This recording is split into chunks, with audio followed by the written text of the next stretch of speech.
Hello, folks. Welcome back to World War II TV. And as Willie Robertson said in the comments there, Operation Glimmer is finally working. To be fair, it worked perfectly 81 years ago, but they were jamming the signals between Normandy and Germany. But Dr. Blood, being the inventive, resourceful historian, has found a way of kind of bypassing the search and joined us via his iPad, which is obviously breaking its way ultra-like through the code thing. Anyway, we start with a timely reminder that although it is June the 6th or the 6th of June, depending on how you want to talk about it, there are many vitally important campaigns that deserve the recognition D-Day gets. Stanley Henshaw, his war took him thousands of miles across the globe. His grandnephew, Dr. Philip Blood, returns to World War II TV to share his great-uncle's story and in turn talk a little bit about the working class in World War II and medals and the kind of stuff that Dr. Phil does well. So, good morning, my friend. How are you today? Well, it's great to see you and everybody. Thanks very much for having me again. It's the technology thing. If I was truly honest, I think it's actually the German internet. Yeah. You know, they have had serious problems this year. So I'll blame them. I was in the pub yesterday and we were talking about, but South Africa apparently has a 3-year waiting application for renewal of driving licenses because the computer system hasn't been working for 3 years. I was like, okay, that's some serious problem there. But anyway, right. So let's bring up the slides and just tell me when to nudge them on. And folks, kind of far away with comments, but it's a kind of it's a different kind of style in some ways from Dr. Phil there. It's a personal story, but with some Dr. Blood themes thrown in for good measure. So over to you.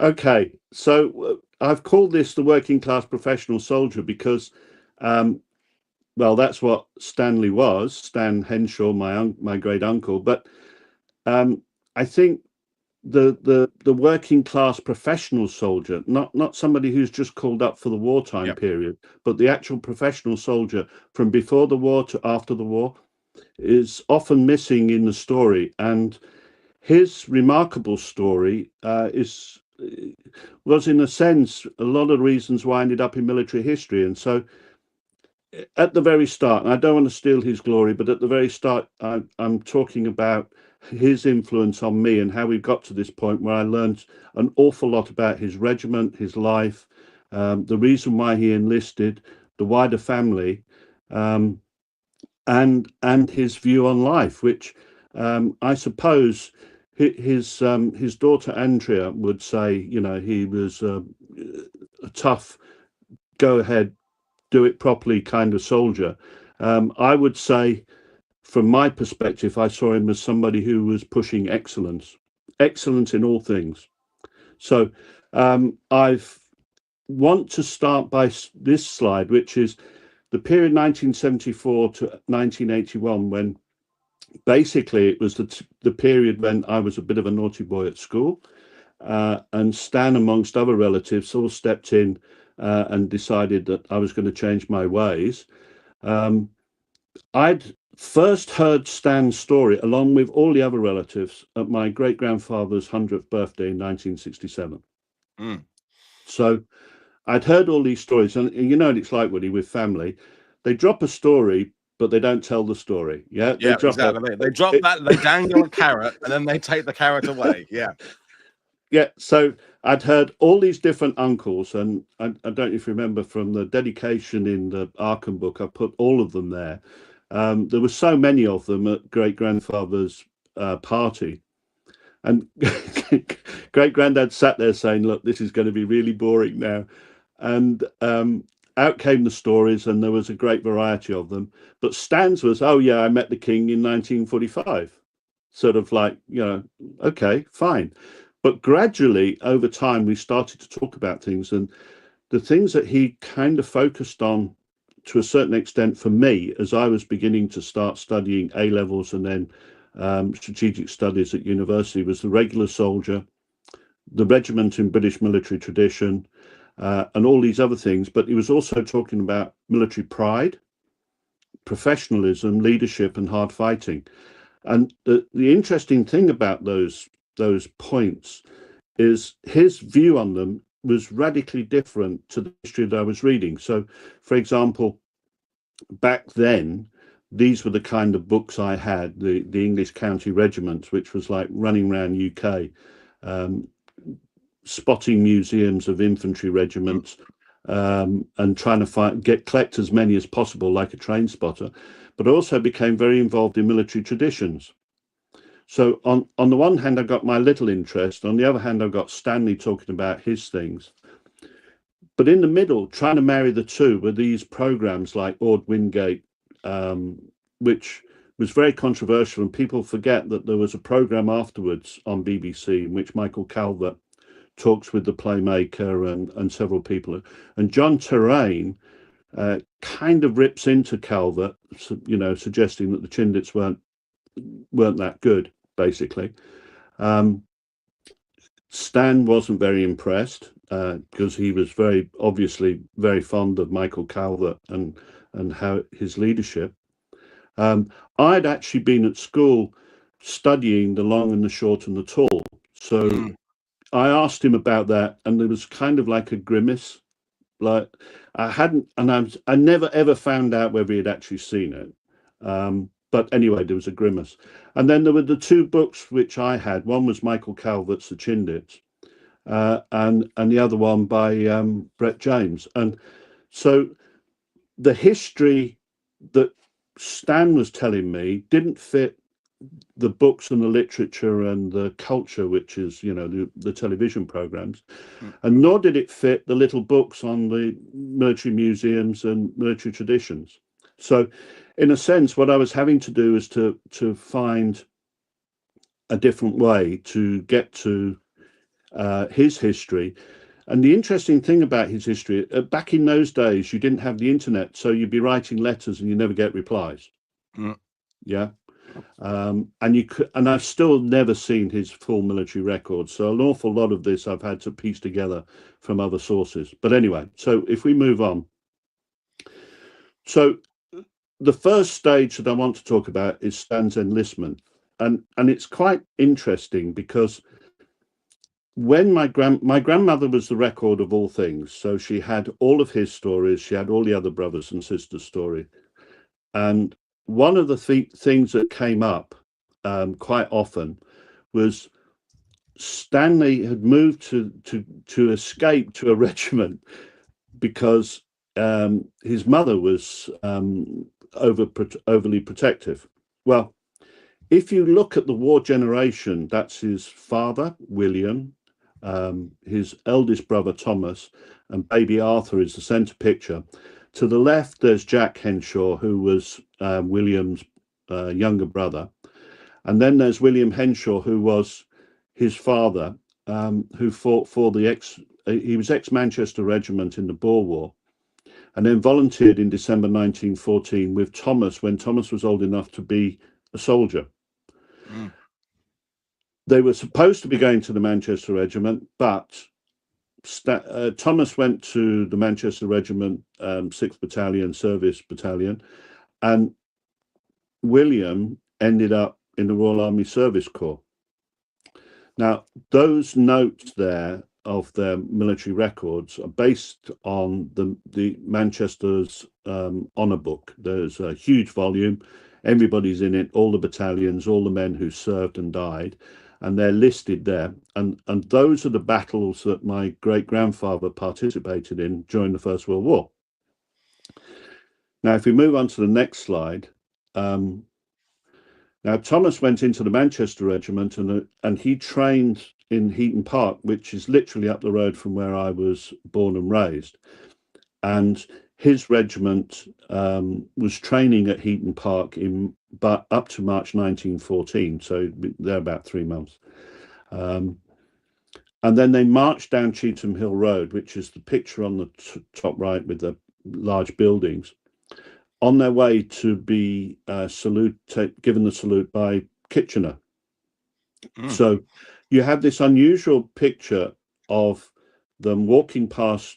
Funny enough, those buildings was where radio rentals were. My grandmother used to go there every month to pay her television bill. But as the regiment, taking me back to my radio rentals days now. I'm older than I look. So the regiments all the battalions march out from Heaton Park, and it's quite a distance. I mean, it must been about 10 miles at least. So they marched down Cheetham Hill Road, and there's this unusual situation that my great-grandfather, whose 100th birthday, has got his eldest son in the crowd watching the regiment march past as my great-uncle marches past. Now, Thomas serves in 3 battles according to the Manchester record, Albert, Vimy Ridge and the Somme. Now, if we go on to the next slide, he goes missing on the 29th of August 1918. Now, the thing about Thomas going missing, Uncle Tom going missing, there was 2 facets to this. One was my great-grandfather, being a regular soldier, went and discovered what actually happened. And the story is there was a major patrol of the company. 44 men went missing. They were dispersed all over the place. It was a foggy, misty day, made worse by shelling and gas and everything else. And he just disappeared on the 29th of August.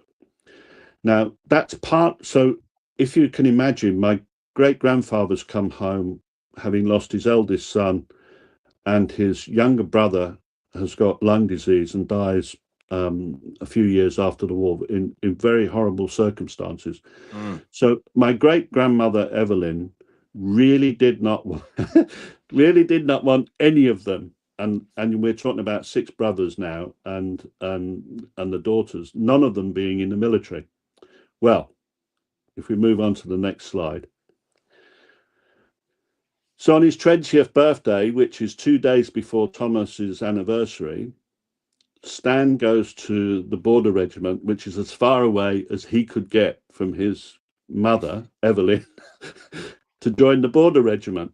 And he enlists not as a short-term soldier, but the full regular. And he goes in as a driver mechanic, and he's at the age of 20 years and 4 months. And the badge becomes something very much like the family to him. And he's enlisted in Carlisle Castle, which is the little book that I found from 1920 there. So anyway, so he's in. So if we move on. So for the Border Regiment, for me, it's very interesting because it's a regiment that brought together by the Childers reforms of 1881. And people talk about Haldane and Cardwell, but Childers is where all these regiments suddenly become something. And the 34th and 55th Foot, which is the Cumberland and Westmoreland regiments, are merged together for this Border Regiment, but they take their traditions back to 1702. So you have a cap badge here with the Chinese lion, embossed with the drums of Eriot from 1811.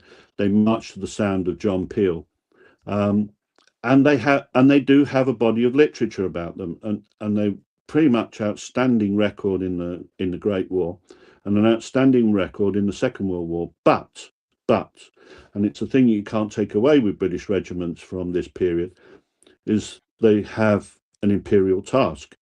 So one battalion is at home, another battalion is overseas. Yeah.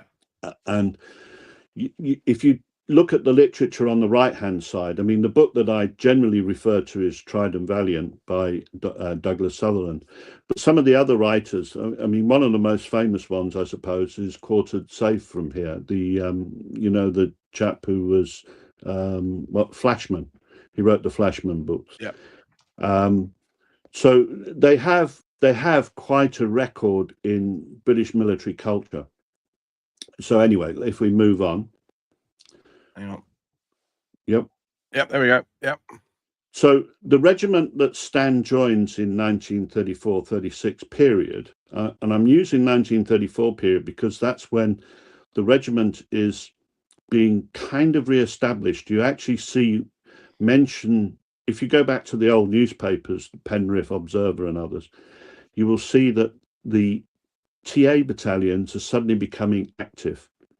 And what's fascinating about this regiment is not just that they parade their drums, these drums that were captured in the Peninsular War, but the local community attends the parades.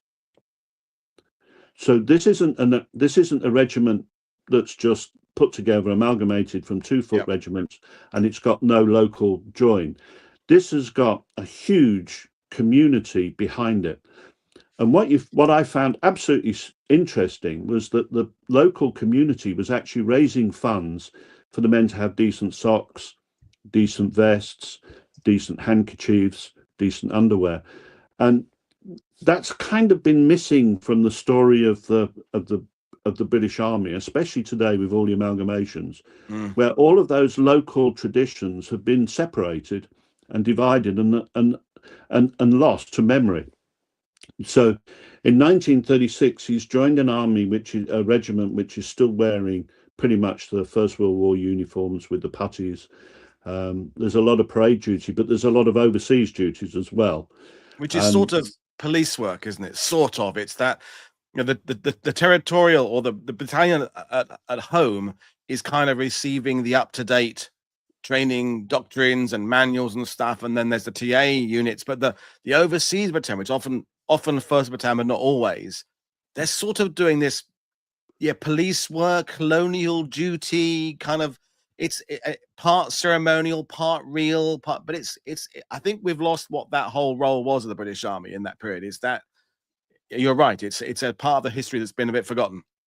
Well, obviously we have to be very cautious because of, you know, the whole imperial story is now caught up in all kinds of political history, and although I'm very much in support of the idea that we study the politics of the British Army, if we ignore the colonial influence on the British Army, you actually don't understand an awful lot of what the British Army is doing.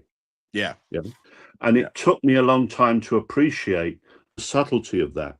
And it certainly, once I'd broken through that and I could understand the kind of language and culture and the connections between the colonial activities and the home base activities, I began to more understand and become more comfortable with how the Border Regiment worked and the other regiments that I've worked with.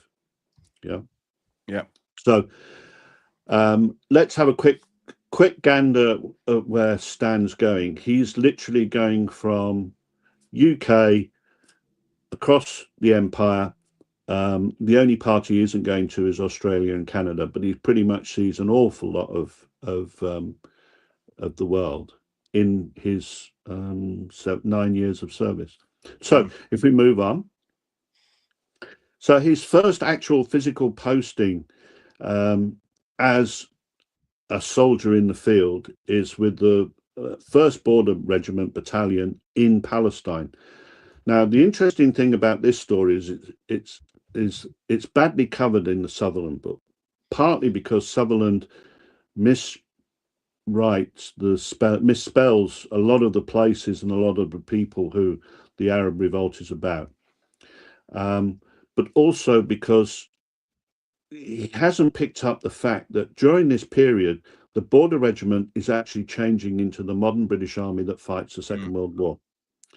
And what you have to understand about Palestine is it's like parallel with the Spanish Civil War. So if you look, the Germans commit 16,000 to the Spanish Civil War and one famous general, Speer, and they also have one or two others like Valor involved. Here in this conflict, although it's a mandate and it's civil military relations, in this area you have literally all of the main fighters like Monty, Dill, Wavell, Ord Wingate, Bomber Harris, and the fights are serious. I mean, you know, the event where the Border Regiment gets into a fight with the Arab revolt's leader in Jenin in 1938 is a quite significant firefight. And the interesting thing that I took from that study back then, and having read more about it, was when I don't know if you remember, when I was writing about and talking about my book, Birds of Prey, there's a moment in that book where one of the German soldiers picks up his rifle and shoots several people from about 500 meters. And I think the thing that I took from that was where that had come from was having to listen to the recording by Jeffrey Jackson Morton talking about how the borders in firefights were firing long range with great accuracy, and they actually brought down the Arab Revolt leader. So this marksmanship of soldiers was very consistent with what I was finding, not just with the British regiments, but with the German regiments as well. This idea that you've got to be able to bring down your target. If you pick up your rifle and you aim it and fire it, you've got to kill somebody. And that seems to be consistent with all of the armies that I've studied, especially the Americans. One shot, one kill. Yep. And that is very, a lot of people will not look at that. For some reason, the idea, you know, the killing bit, it's a bit off. But I think you have to, I think you have to engage with that. Now, what's interesting again by the Sutherland book is the fact that they focus on the changing uniforms. Stan became a corporal during the operations in those 2 years that he was there. The uniforms are changing into the uniform that we recognise. Now, what's interesting about this little sheet of paper, which I've marked Edinburgh, 27th of June, 1940. First of all, Stan was in France or somewhere in that stage, but he hadn't yet received his Palestine medal. So he's got the Palestine medal, but he's not yet received it. And I found that fascinating that on the 27th of June, so he's been home a year and they still haven't given him a medal. Yeah. Which, knowing him, I could imagine he would have been quite grumpy about, you know, kind of, where's my medal? Anyway, let's move on. So he comes home and he's moved to the 4th Battalion, the Border Regiment, which is subnamed Westmoreland and Cumberland. Now, that's a TA battalion, but has got this cadre of seasoned veterans from the Palestine campaign. Yeah. So we'll move on because there are only flags. So his next operations are to be sent in September 1939 to France. And initially, they're way down in the area of Brittany doing lines of communications operations, and pretty much similar to a lot of the operations that they've been doing in the Imperial process, which is to look after the supply lines, do security work, and so forth. Anyway, the German attack goes forward, and round about the 24th of May, the battalion is committed to the area between Amiens and the next one, Piquenay or wherever it is. Yeah. There you go. Thank you very much. Your French is far better than mine. So the three companies of the 4th Battalion commit to operations, and the D Company is caught in a serious period of fighting and literally goes missing. And one of the towns in the Westmoreland, I think Penrith, it calls itself the town of the missing. But their real purpose has been to, in effect, try and help and relieve the 51st Highland Division, which is trapped in Calais. And we know that there is a lot of politics about whether they were going to fight their way out or not fight their way out. And Linklater called the borderers the indomitable Englishmen. Now, Stan had an altogether different opinion of what the heck was going on here. First of all, after what happened in that battle on the 24th of May, they proceeded to make their way back to Le Havre. And at Le Havre, they boarded a boat, which then took them to Cherbourg, and they were disembarked, which I find interesting because, you know, another friend of mine was with the West Kent Regiment in Cherbourg at the time, waiting to embark back to England. So you've got troops being disembarked and embarked, adding to this overall chaos. And what Stan was saying is the command chaos got worse and worse and worse. Now, I can't be certain whether it's so or not, but he argued that he was in the rear guard and he escaped either from Brest or Saint-Nazaire. Now, it depends on which year it was, but it was Brest or it was Saint-Nazaire. But the rear guard marched back with the French, and he was fighting. He suggested he was fighting alongside the French, and that they were some of the bravest soldiers he'd ever seen, and they carried on fighting to the very end. Now, his view, having been in several firefights with the Germans, was they were not very good, especially when, you know, if they were stopped from advancing, they would take a time to pick up again, and it gave them time to move back.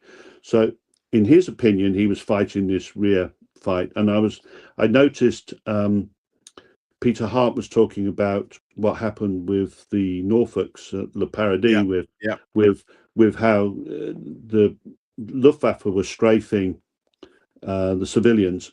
Stan experienced this, and his memories of that period were pretty awful. And he remembers one of the ships going down. I think it must have been the Lancaster.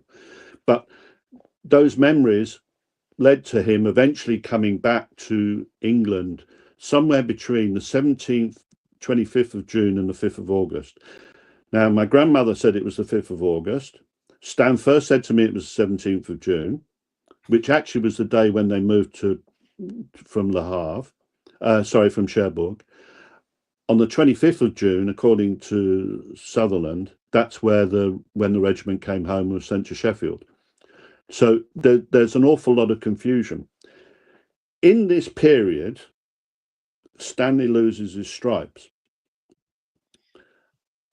for the first time. And I'm going to say that's for the first time. And it's the first time we get a question where something has gone on.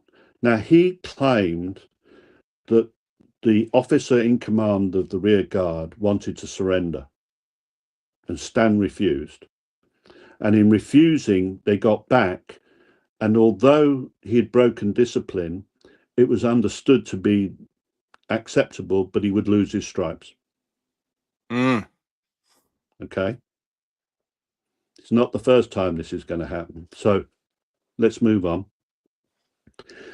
So Stan, while he's home, they go for a period of retraining, and it's quite interesting. There used to be a lot of people who would say things like you overtrain the soldiers, and his argument was you couldn't train enough.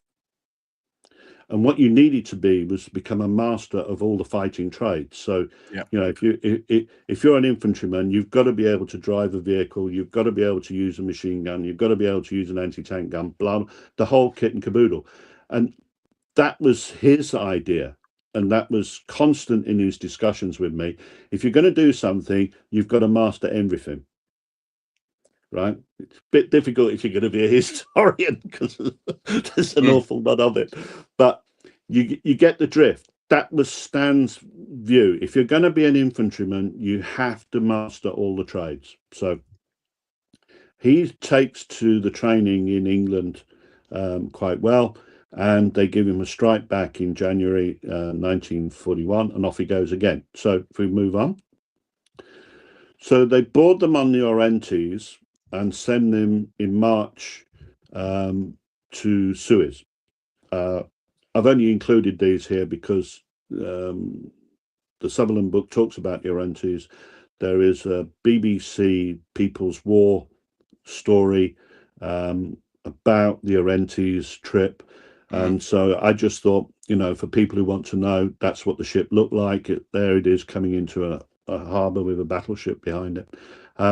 To be stuck on that for the best part of 2 months, I can't imagine was very amusing. Oh God, yeah. Also with U-boats roaming around, and given what happened after France, I think it might not have been so easy, that shipping. Anyway, so he arrives in Suez, they're marched off to a camp, and then they're suddenly taken out and said, right, you're back to the Palestine, Syrian area. And he's involved in fighting the Free French.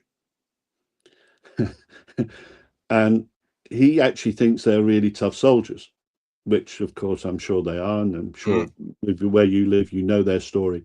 And he actually had a big firefight with a bunch of Foreign Legion machine gunners, and he actually said a Legionnaire machine gunner was a big bugger, fought hard and surrendered with honor. And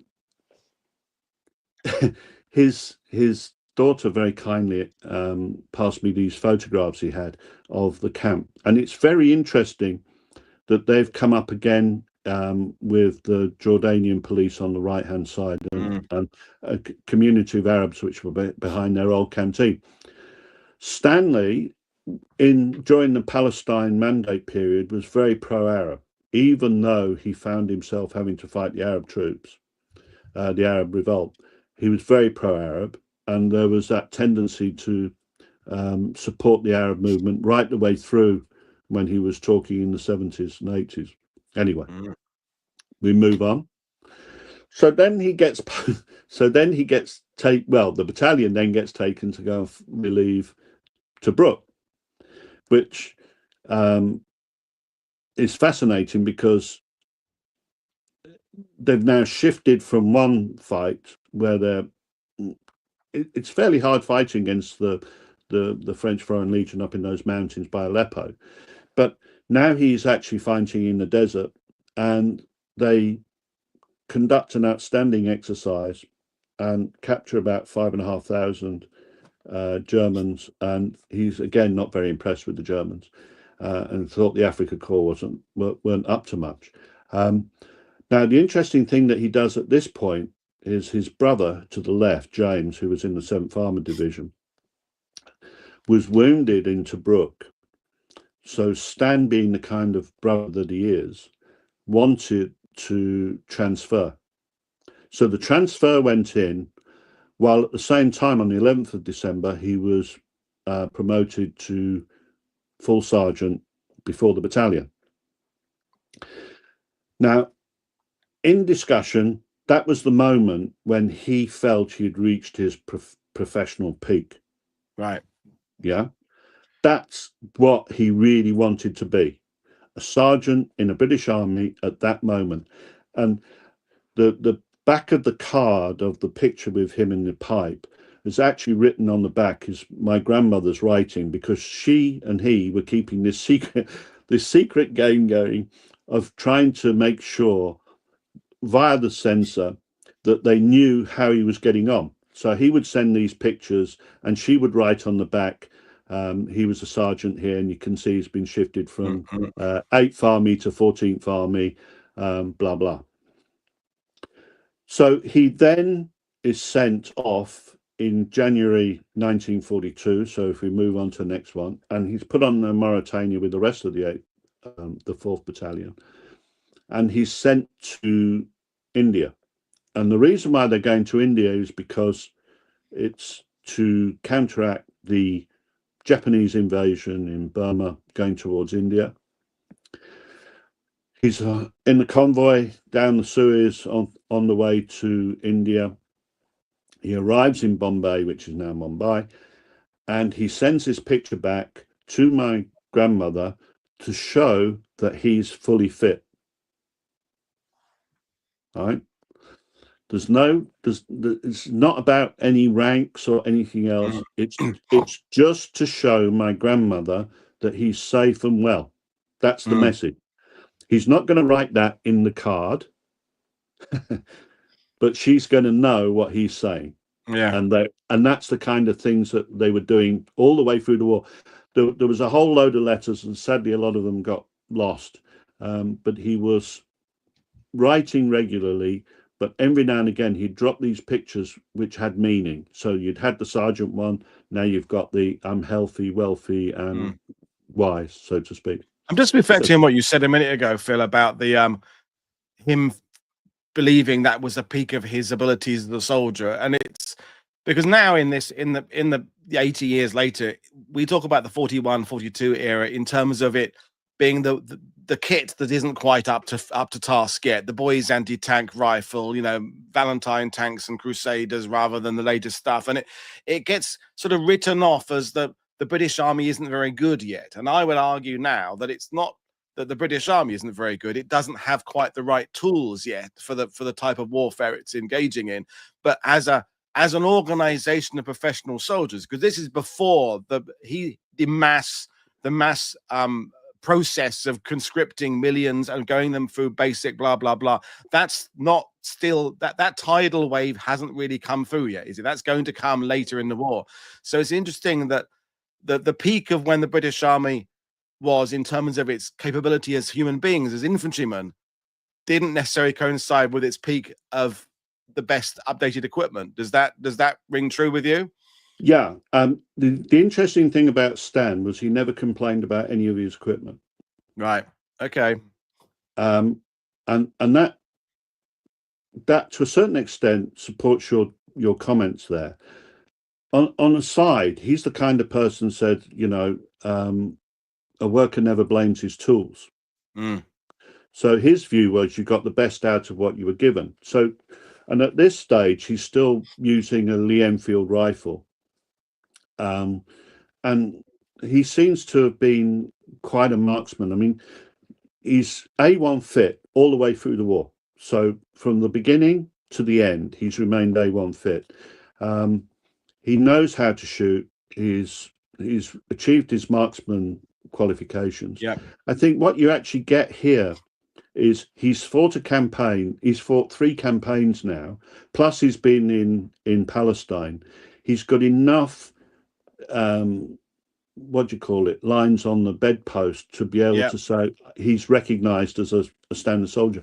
It's very interesting also that while he's developing, the colonel of the regiment, of the battalion, the Lieutenant Colonel, John Burgess, is also developing from captain to Lieutenant Colonel. So certain names are remaining constant. And I think that spine of the battalion of these capable certain soldiers can do things, can get away with things, but also recognize that they're changing. Yeah. Yeah. Well, I mean, we're going off on a massive tangent, but this is the story of people like Reg Seekings, who's the character in the SAS, in that it's as a line infantryman in other units where he learned his stuff, and that these various units that are earning these accolades for being, elite, whatever you want to label it, is the core spine, as you just used, of these units are just regular infantrymen. The commandos, it's mostly just regular infantrymen, a lot of them pre-war or early war, who just find different homes. So it's not necessarily the new force that is the reason for the skill set. The skill set has come into the new force, if that kind of makes sense. It's these cadres of professional soldiers who are getting better and better and better. I mean, their equipment may not be improving, may be the same, but they themselves are becoming better soldiers. And the fact he's switching from theaters, and each theater has its different, the cliche of the desert nights being cold, but the days being hot, but dry hot. Then you move to a jungle where this, and then France. Is that just that kind of acclimatization that a regular soldier gets of just understanding the differences of different parts of the world and being able to just cope, kind of building up a resilience to just changing circumstances, that people like that, your great uncle had that. They'd been around the world, they had just got used to it being a different day, different country kind of thing, and bringing in all the skill sets you required. So it's fascinating stuff. Well, I think, sorry, I was going to just add to what you're saying. I've noticed that Peter Hart, Paul Reed, Martin Middlebrook, and Tony Redding have all noticed that about these kind of soldiers. That this capability within the British Army is so deep, and yet we haven't really understood it. We talk about it, we know the bravery and the courage, but the actual building up of a professional skill to be able to do certain things, and then being told, well, you're capable enough, you go off and do it on your own. That's quite an interesting trajectory of how professionalism worked in the British Army. Brilliant. So he arrives in Bombay, February 1942, and throughout 42 to 43, they're they're given all this mechanized training, while at the same time trying to hold the line, or expected to hold the line if the Japanese burst through into India.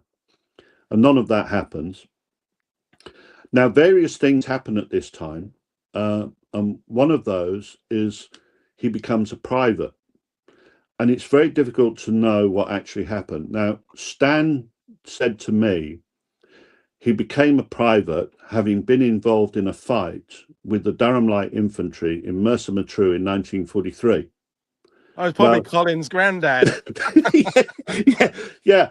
Well, the thing is, it was a hell of a travel to go if he's in India. Yeah. Right.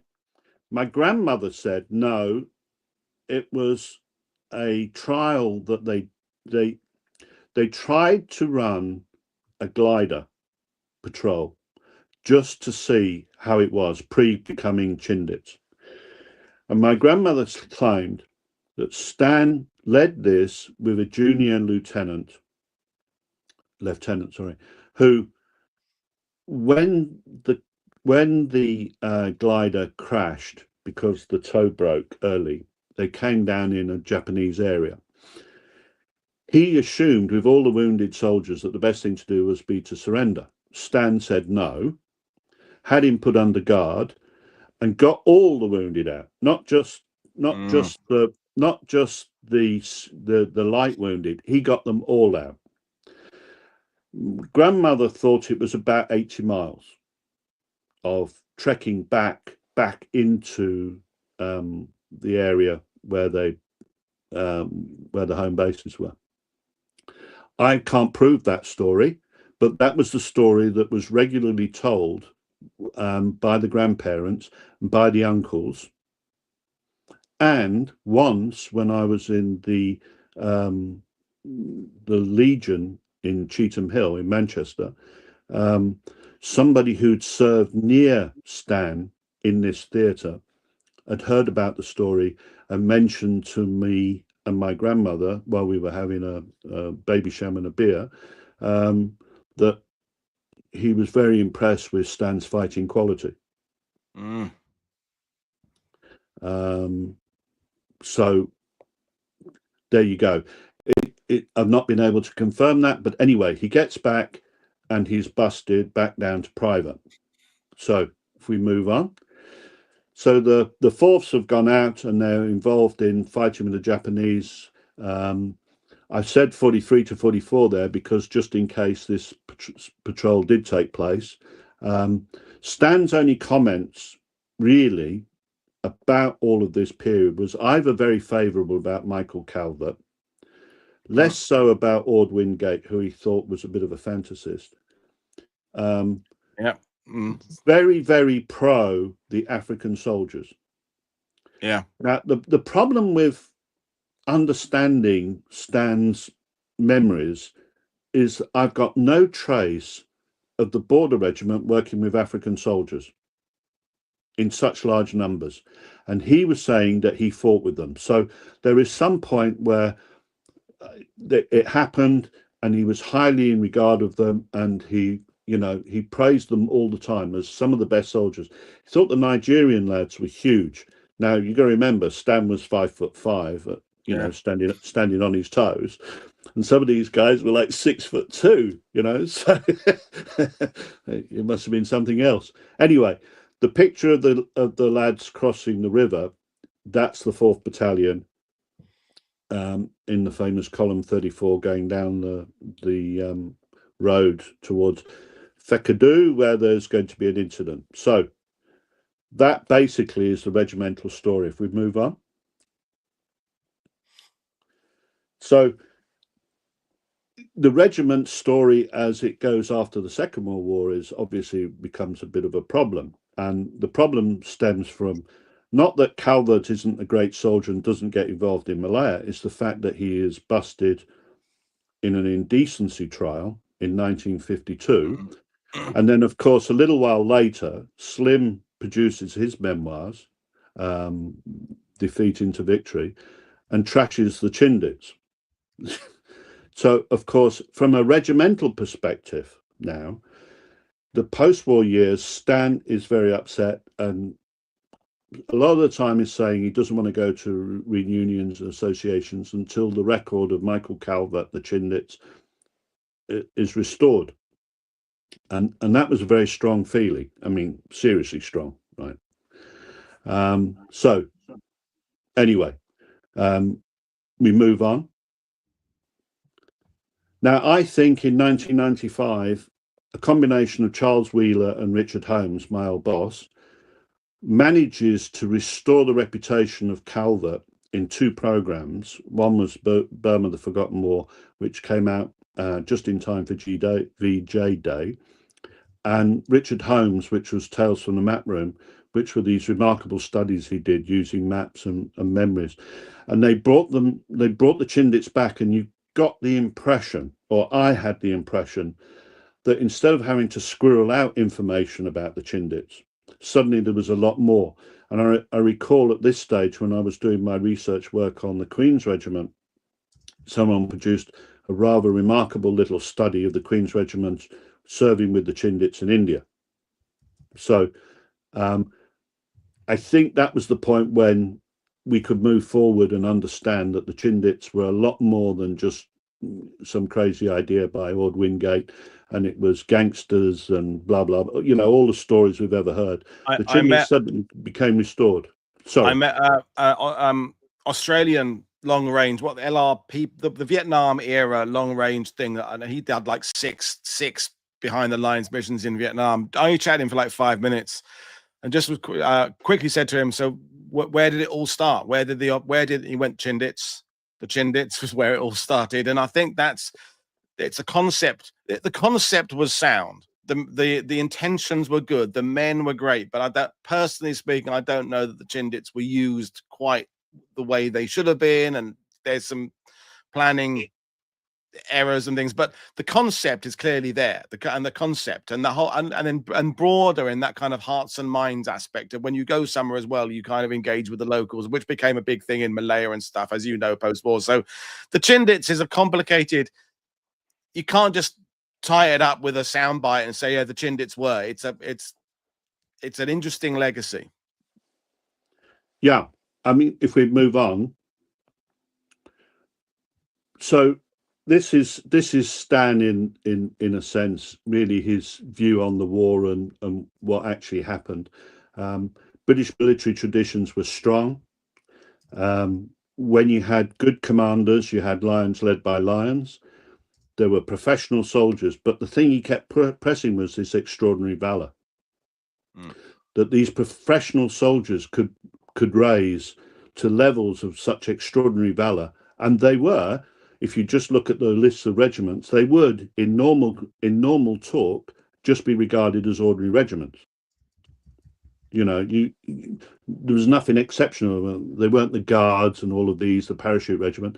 These were ordinary men who'd taken the decision to become soldiers.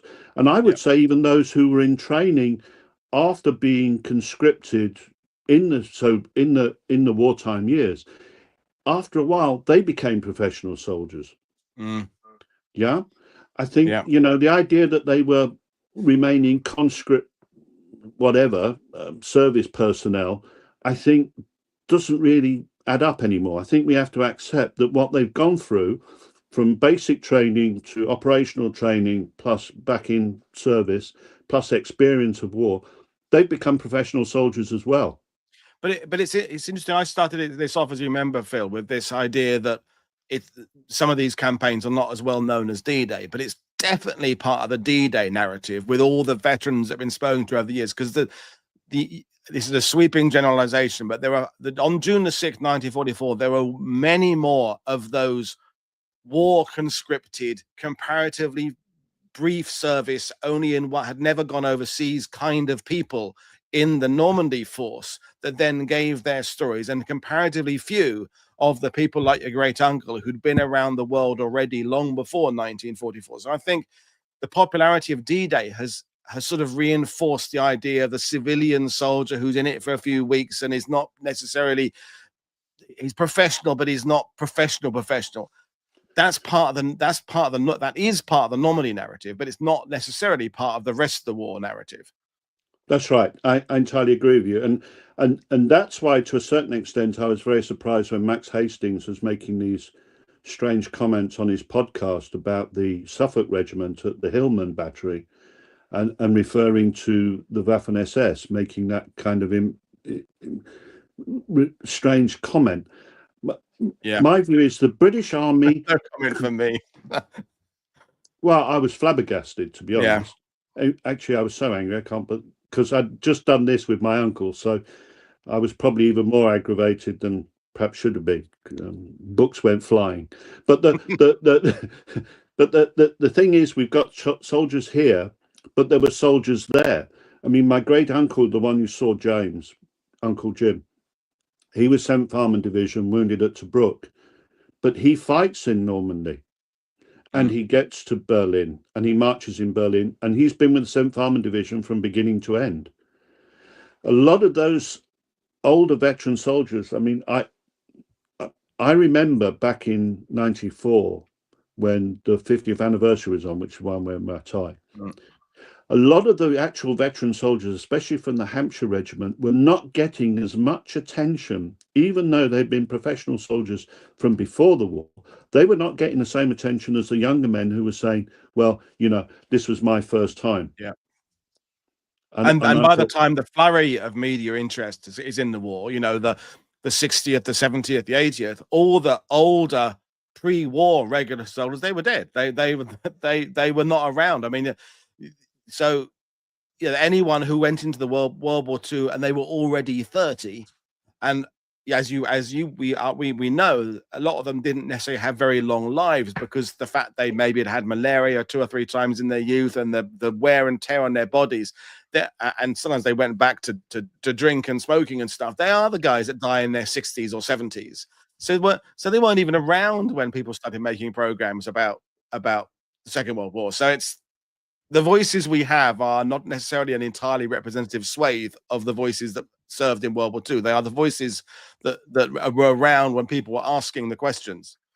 Yeah, I think this is why I think when Max Hastings is saying he's going to study the ordinary soldiers, I actually think it's going to be the likes of Tony Redding, Paul Reed, and Peter Hart who are going to step forward and they're going to show how it's really done, because those guys have really engaged with the veterans and have learned from them the stories about the real facts of what these soldiers did, and why it's so important. Anyway, let's move on to your great uncle's heroism, because I know you're kind of not embarrassed, but you don't want to make it into this is what my great uncle did. He was magnificent, but let's do it. Let's do that bit. It's important. I think there's 2 things I'm going to say before we delve into this, because I think it should be said. I'm very sad that the military medal disappeared. I think that's one of those points when a medal which had created such an energy, if you like, within the working class, especially of the soldiers, to have that medal and to have the pride that went with having that medal kind of got disappeared. I know it's now the Military Cross. It's not the same. It's just not the same. The other thing is, in our family, Winston Churchill was not particularly liked. The one person that they all loved was the king. And, you know, if you listen to my grandmother or my grandparents going on about who won the war, it wasn't Churchill's speeches. It was the fact that the king stayed in Buckingham Palace. And when anything was going wrong, he would be out there, like Coventry or Manchester in the Blitz, walking the streets, talking to the people, being there. And so for Stan to meet the king, it was a huge thing in the family. Okay, right? So off we go. So the 4th Battalion is set out on the 22nd, and the 7th Platoon, and I'd like to thank Ubikwe Weir, the man Nathan on Twitter. He very kindly supplied a copy of the 4th Battalion's war diary and passed me these pages. I put his Twitter address up there. And on the 30th of April, 7th Platoon, according to that note there, and company headquarters sent to investigate Fat Kazumi, which is somewhere in the middle of the Naga Hills, a small village, and in that grouping is Stan. A little while later, Colonel Burgess, the one I mentioned before, wrote to the brigadier commanding 23rd Infantry Brigade about the raid. He mentions there were 2 DSOs, I think, and 2 MMs that day, and several men were wounded and killed. Anyway, we move on. Yep, there we go. Yep. So 2006, I just by accident decided I would do a search in Kew Gardens for anything on Stanley Henshaw, James Henshaw, Arthur Henshaw, and the rest. And this came up. And it's Colonel Burgess's recommendation for the military medal to Stan, who, as you can see, was acting corporal, then Private Henshaw, but is back to corporal. I mean, it gets ever so confusing with all the changes. During the raid, he had them on Velcro by that point. I mean, the number of changes is quite remarkable. I mean, do I discuss it now or should I mention it later? I mean, the thing is here, why did they keep him? I think they kept him because, okay, you have the problem of discipline and the fighting spirit. I think the fighting spirit when you're in war overcomes discipline. Yeah. Oh, absolutely. Yeah. I knew a few veterans who were self-confessed, sack of shit, terrible barrack soldiers, but their commanding officers, their platoon leaders, whatever it would be the first to say, "This is the guy I want with me when I'm on patrol. This is the guy I want with." But yeah, back in the base, just keep out of my way because you're a sack of shit, kind of thing. And I think there's nothing wrong with that. There's no why should any of us be necessarily good at 2 sets of skills? Because being a good barrack soldier is entirely different. Doing your boots, all that kind of stuff, behaving, saying yes sir, no sir, all 3 bags full sir, and just keeping up. That's a very different set of behaving to being a good. It's almost paradoxically the opposed to being a good combat soldier, isn't it? Yes, very much so. So during the raid, Stan handled a Bren gun with great courage and terrific zest, and in his desire to kill his enemy, showed a complete disregard for his own safety. Corporal Henshaw, he's been promoted again in the space of a recommendation, continually encouraged those around him and inspired them to further effort. During the raid, 30 of the enemy were killed for the loss of 2 of our own men. Many of the enemy fell to Corporal Henshaw's gun. Throughout the operation, Corporal Henshaw has shown leadership and a strong determination to kill his enemy. Yeah. That's pretty hot stuff. Yeah. That you rarely see citations where they use the word kill. They always use the words like overcame or was able to take care of. That language that we human beings have invented to not use to calm it all down. But this man has killed his enemy in large numbers. So we move on. Just before you do it, Ian is asking what is the periodical award meaning? I don't remember seeing that. Does that mean like every now and then they give a batch? Maybe. That's as I understood it, that he was in that tranche for rewards. Remember, this is I believe this is in June 1944. Right. And it arrives with Slim for signing on the 14th of August 1944. So I think that's the periodical processing. Okay. I think they've come to my assumption. I could be wrong. They've gone through the period, and that's when they're processing after the campaign. The men are being taken home, sent home, and what have you. Okay. So Bill Slim, there he is, signs the paper, and of course, with that recommendation, Stan has gone home with thinking Bill Slim's great, which is why when he changes his view towards the Chindits, it was so painful. Yeah. You see that? And it's that reading of the minutiae which is really important. The fact that that has changed, and so many Chindits were upset by what happened. Yeah. One thing that Stan never thought himself was special forces. Now you see at the top they mentioned special forces. The special force was the Chindits. Okay, so it was down as a special force, but he insisted that they were just ordinary soldiers who did their job with the highest professional capability. Mm. So we move on. So the Penrith Observer embellishes the story. So he is now Corporal Henshaw, took part in a raid on a Japanese position in Naga Hills on May the 1st. The Japs were taken completely by surprise, but recovered and came at the border men with bayonets. Corporal Henshaw was seen leaping from tree to tree in the jungle, shouting defiance at the enemy. During the lull in the firing, he was heard shouting, "I've walked hundreds of miles to get you, blah, blah, blah. Take that," loosing off a burst from his Bren into them. He personally killed many Japs, and throughout the action, he was an inspiration to all around him. Yeah, it's been flowered up a bit, hasn't it? Yeah. Wow. Yeah.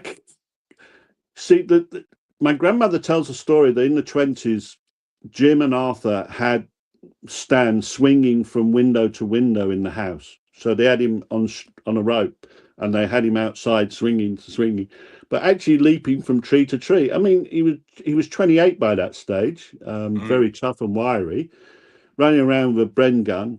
What is it?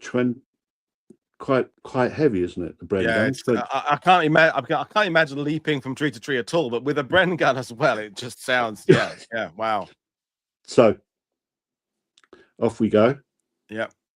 So he sends this picture to my grandmother. My grandmother's writing there. He's gone to to be decorated at Buckingham Palace with the King on the 6th of June, today, 1945.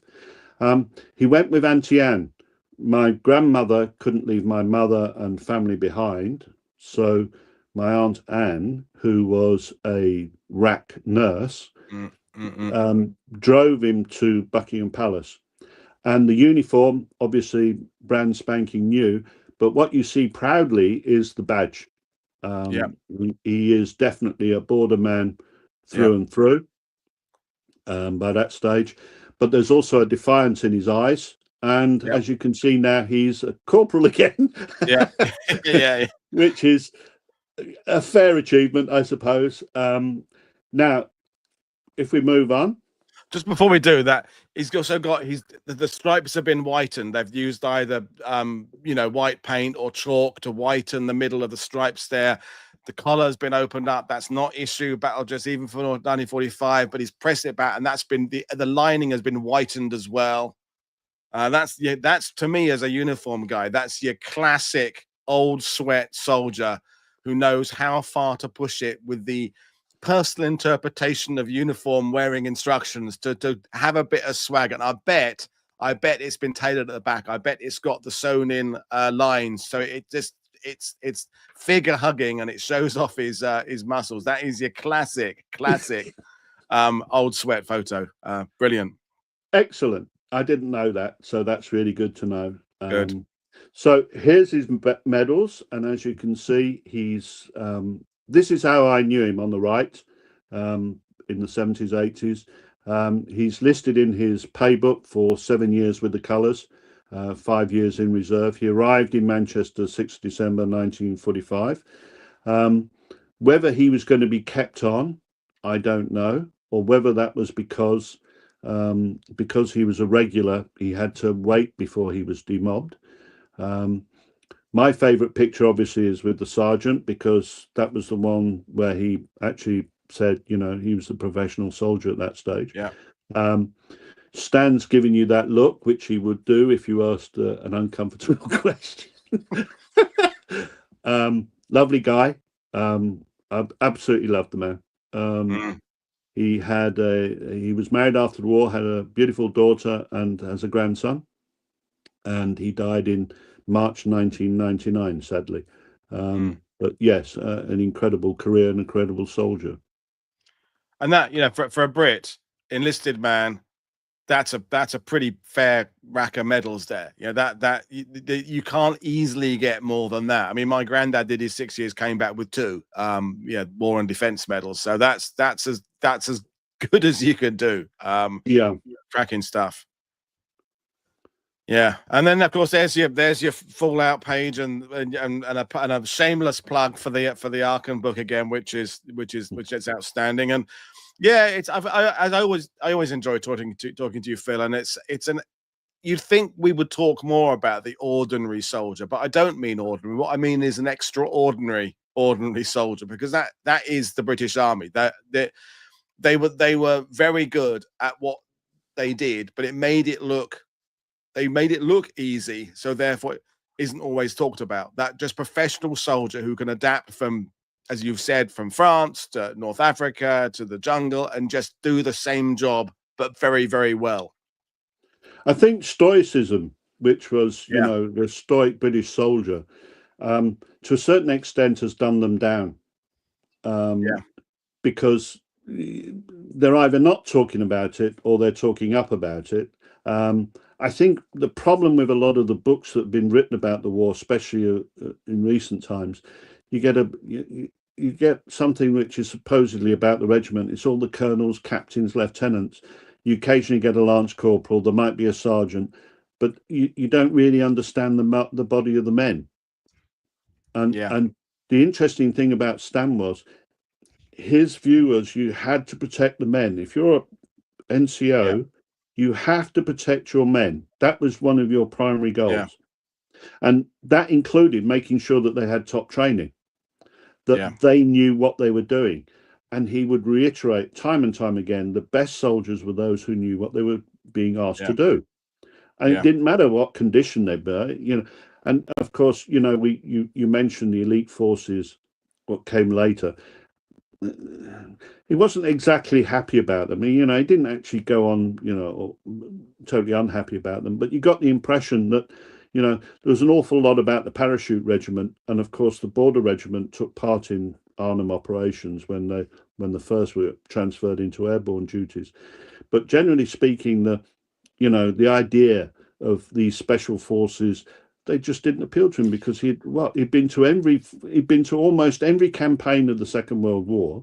He's fought on every level against every enemy, and he's been through all of that and come out and said, well, you know, what you need to be is a really professional soldier to fight whoever you're going to fight. You know what it is with the parachute regiment and those kind of forces, is that because we celebrate, commemorate, record, whatever you want to call it, the fact they jump out of aircrafts going to action, it deflects the fact that, just like Stan, their primary job is to put bullets down range and kill enemy soldiers. But it's somehow, by jumping out of aircraft to do it, it maybe romanticizes it slightly and just takes the focus away from their primary job, which is just to kill people. That citation there is, here's his job. His job is to kill enemy soldiers. He killed lots of enemy soldiers. Here's the medal for killing enemy soldiers. That there's no way of pretending that isn't anything else than what it was. He's not Barnes Wallis behind a drawing board. He's not, you know, he's not a fighter pilot where it's against this other person. It's a sort of not a chivalry, but a battle of wit. It is just killing people, and ideally kill them before they've even seen you. You know, they don't even know you've got a rifle on them. Bang, the other enemy soldier's out of the tree that you shot him in, or he's been killed, you know, standing up in front of a trench, whatever it would be. And so I think, with the parachute regiment or the SAS, we can slightly take that one step of removal away from their primary job, which is to kill people, and talk about, but they jump out of aircraft to do it. You know, they ride in jeeps with a so and so. But your great uncle was just there for one very basic fundamental purpose. So just to final, the last time I spoke to him, his comment to me was the reason why he got the military medal from the King was not because of the activities that he was recommended the military medal for, but it was for the other activities that had taken place through the war. Okay. So the bringing of men back on the and all that kind of stuff. Yeah. Well, there we are. It's as always fantastic talking to Phil. Phil, 2 more shows coming up later on in, what is it, 3.5 hours time, talking to Linda about Waverly Woodson, African American Omaha Beach. Then later on, really looking at this one, Chuck or Charles Herrick is coming on to decipher the whole Robert Capa story of D-Day and the alleged botch up job of development and the missing shots. Well, he's going to clear all that up and tell us a solid history that it's not quite what Robert Capa said. So there we go, folks. Click like and subscribe. Visit my guests Substacks and their pages, and buy their books and read their blogs and support them, because that way they will write more books and give us more World War II stories to share around. So there you are, folks. Thanks for everything. I will see you in a few hours. Cheers. Bye. Bye.